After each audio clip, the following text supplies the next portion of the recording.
بڑا کرنٹ سوال، کہاں کہاں شرکت کرے؟ مدرسہ نزہت البنات میں شرکت کرے کہ مدرسہ فاطمہ زہرا میں کرے؟ تمام مدارس جو تو نزہت البنات ہی قریب 4 ہو چکے ہیں، کیکر والی نزہت البنات، کیکر والی نزہت البنات، جنڈا والی نزہت البنات، نو کھنجا، اور ابھی ایک اور بننے جا رہا ہے ڈھالیا میں نزہت البنات ڈھالیا، ٹھیک ہے، اور ابھی دارالعلوم اشرفیہ اظہار العلوم کی آج بنیاد پڑ گئی، مدرسہ غریب نواز، کیکر والی، کہاں کہاں مولانا لوگ تو کھولتے جا رہے ہیں، ہم لوگ کہاں کہاں دے؟ کوئی بھی شر پسند تمہارے ذہن میں یہ بات ڈال سکتا ہے۔ آج میں گیا خان محمد صاحب کے، علی خان محمد صاحب کے مدرسے میں، ماشاءاللہ ایک اچھی بڑی تعداد بچیوں کی، تو یہ بھی دعوے دار ہے کہ بھائی ادھر بھی دیکھیے۔ مولانا طفیل صاحب بھی بیٹھے ہوئے ہیں، یہ بھی آپ سے کہتے ہوں گے بھیا ادھر بھی دیکھیے۔ اور اس علاقے کا سب سے قدیم مدرسہ اسلامیہ حنفیہ کے ذمہ دار بھی وہ آپ سے کہتے ہوئے نظر آتے ہوں گے ادھر بھی دیکھیے۔ اور دن میں مفتی شیر محمد صاحب تشریف لائے تھے، وہ بھی اشارہ کر کے گئے ادھر بھی دیکھیے۔ اب میں بیٹھا ہوں تو آپ بھی سوچ رہے ہوں گے کہ حضرت بھی، تو میں صرف یہ نہیں کہوں گا،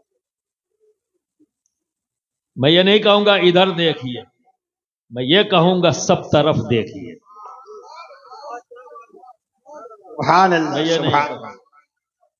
میں یہ نہیں کہوں گا ادھر دیکھیے، میں کہوں گا سب طرف دیکھیے، کیونکہ سب طرف میرا ہی کام تو ہو رہا ہے، واہ واہ واہ،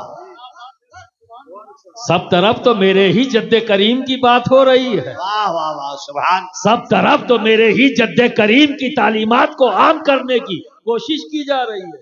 کیا کہہ میں رہے یہ ہیں؟ نہیں کہوں گا کہ اس طرف، میں کہوں گا سب طرف، سب طرف، واہ، بالکل حق، کیا بات ہے، کیا کہہ دیا۔ سب طرف دیکھو، کمی نہیں ہوگی، کمی نہیں ہوگی، یہ سوچ ہے تمہاری، یہ سوچ ہے۔ آج نوا میں نے واقعہ سنا ہے نا، دولت اور عزت، جہاں علم ہوگا وہیں دولت اور عزت ہوگی، تو تم کاہے فکر کر رہے ہو بھائی؟ سب طرف دیکھیے، کمی نہیں ہوگی، بے شک حق ہے۔ تم نیک ضرورتیں بڑھاتے جاؤ، رب دینا بڑھا دے۔ سبحان اللہ، تمہاری سمجھ میں نہیں آئے گا آ کہاں سے رہا ہے، کیونکہ دینے والا رب ہے اور خزانہ الہی میں کوئی کمی نہیں۔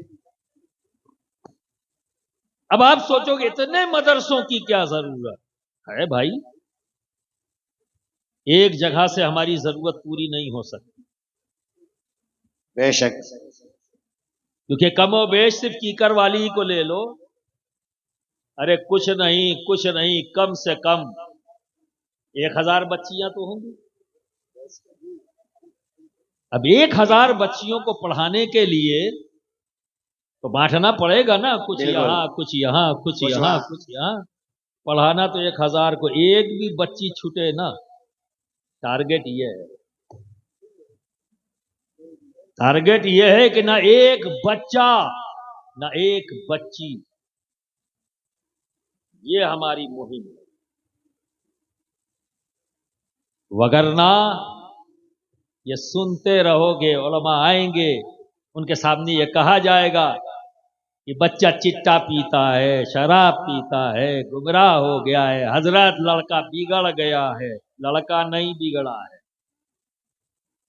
تم نے بگاڑا ہے، تم نے مجبور کیا ہے کہ وہ نشہ کرے۔ ماؤں نے اپنے بچوں کے پیروں میں محبت کی بیڑی ڈال دی، ظلم کا نام محبت رکھ دیا، ہے نا عجیب بات؟ اور پھر اسے آپ محبت کا نام دے کے کہتے ہو، رات و دن محنت کرتے ہوئے نظر آتے ہو، پوچھا جائے کیوں کر رہے ہو؟ اپنی اولادوں کے لیے، اپنے بچوں کا بندوبست کر رہا ہوں۔ آنکھ بند ہوتے ہی تو بات کی بات ہے جو لوٹا دے گا۔ اب تو جس کے لیے تم جمع کر رہے ہو اسی سے بچا رہے ہو جس گھر میں چٹا پینے والا ہو۔ ابھی تم بھی زندہ ہو، تمہارا بچہ بھی زندہ ہے، اسی سے اپنی دولت کو چھپا رہے ہو کیونکہ ایسا نہ ہو چرا کے لے کے جائے، تو تمہارے جانے کے بعد کیا کرے گا؟ تو دولت اکٹھا کرنے سے تم اپنے بچے کو بہتر زندگی نہیں دے سکتے، بڑے مکان بنا کر تم اپنے بچوں کے مستقبل کو محفوظ نہیں کر سکتے،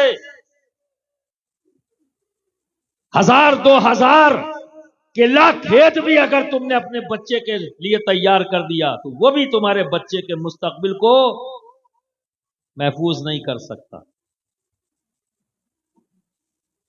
اگر چاہتے ہو کہ تمہارا بچہ، اس کا مستقبل تابناک ہو، روشن ہو، تو اپنی زندگی کی پوری کمائی اس کو تعلیم اور تربیت دینے میں لگا دو، لگا دو۔ کیونکہ اگر بچہ تمہارا تعلیم کے ساتھ تربیت یافتہ ہے تو ایسے بچے کے لیے کمانے کی ضرورت نہیں، وہ خود کما لے گا۔ اور جس بچے کو تعلیم اور تربیت نہ مل سکی تو تم چاہے جتنا اس کے لیے رکھ دو وہ سب اسے ختم کر دے گا۔ ختم کر۔ اتنی محنت کی ضرورت کیا ہے بھائی؟ یہی کہہ رہے ہو نا آپ کہ میں چاہتا ہوں میرا بچہ، اس کا مستقبل اچھا ہو، وہ آرام دہ زندگی پائے۔ یہی چاہتے ہو نا کہ تمہاری بچی، اس کا مستقبل بہتر ہو، آرام دہ زندگی پائے۔ اسے ایک ہی کام کر دو، صرف ایک کام، اس کی تعلیم اور اس کی تربیت پر اپنا اثاثہ خرچ کر دو۔ یہی دعوت دی جا رہی ہے تم کو، شکلیں بدلیں گی، دعوت ایک ہی ہے۔ ادارے کے نام بدلیں گے، پلیسز بدلیں گے، پر کام ایک ہی ہے۔ اس لیے تو میں نے کہا سب کی طرف دیکھو اور دیکھو حضرت حجت الاسلام امام غزالی رحمت اللہ تعالی علیہ، آپ کے والد کو جب یہ لگا کہ اب میں دنیا میں نہیں رہوں گا تو آپ نے سارا اثاثہ جو ان کے پاس تھا، زمین جائیداد مکان جو کچھ بھی تھا، سب بیچ دیا، اور جو پیسہ اکٹھا ہوا اسے اپنے ایک دوست کو امانتاً دے دیا، یہ کہتے ہوئے کہ میرے یہ 2 بیٹے ہیں، ان کی تعلیم اور تربیت پر خرچ کر دو۔ زمین جائیداد نہیں رکھی، بیچ دیا، کیونکہ انہیں لگنے لگا کہ اب میں نہیں رہوں گا تو میں ان کا خیال نہیں رکھ سکتا، تو جسے ذمہ دار بنایا تاکہ اس پہ بار نہ گزرے، اسے اتنا دے دیا کہ وہ ان کی تعلیم اور تربیت پر خرچ کر سکے۔ آج ہم ان کا ذکر کر رہے ہیں کہاں؟ نیشا پور، اور ہم کہاں بیٹھے ہیں؟ کیکر والی میں، ذکر ان کا ہو رہا ہے۔ دوستو، جب انہوں نے پڑھنا شروع کیا انہیں بھی یہ خیال ہوا، تو پڑھا، انہیں علم حاصل کیا، اور کہاں تک پہنچے کہ دنیا کے سب سے بڑے مدرسہ اس کے مدرس اعظم بن گئے، حجت الاسلام بن گئے۔ آج دنیا اسلام میں ان کا نام عزت سے لیا جاتا ہے، احترام سے لیا جاتا ہے۔ یہ 1000 بیگھہ کھیت کے مالک کو یہ عزت ملے گی؟ 10 مکان رکھنے والے کو یہ عزت ملے گی؟ ارے نہ جانے کتنے شہنشاہ چلے گئے دنیا سے، بے شک۔ وہ عزت نہیں. آج کے دن میں ہندوستان میں تو پتہ دکھ رہا ہے نا کن کن چیزوں سے نوازے جا رہے ہیں. تو برادران ملت اسلامیہ علم پر دیکھو تمہارے رب کی منشا بھی یہی. اللہ رب العزت نے جب حضرت آدم علیہ السلام کی تخلیق کرنا چاہی تو فرشتوں سے کہا میں اپنا خلیفہ زمین پر بھیجنے جا رہا ہوں.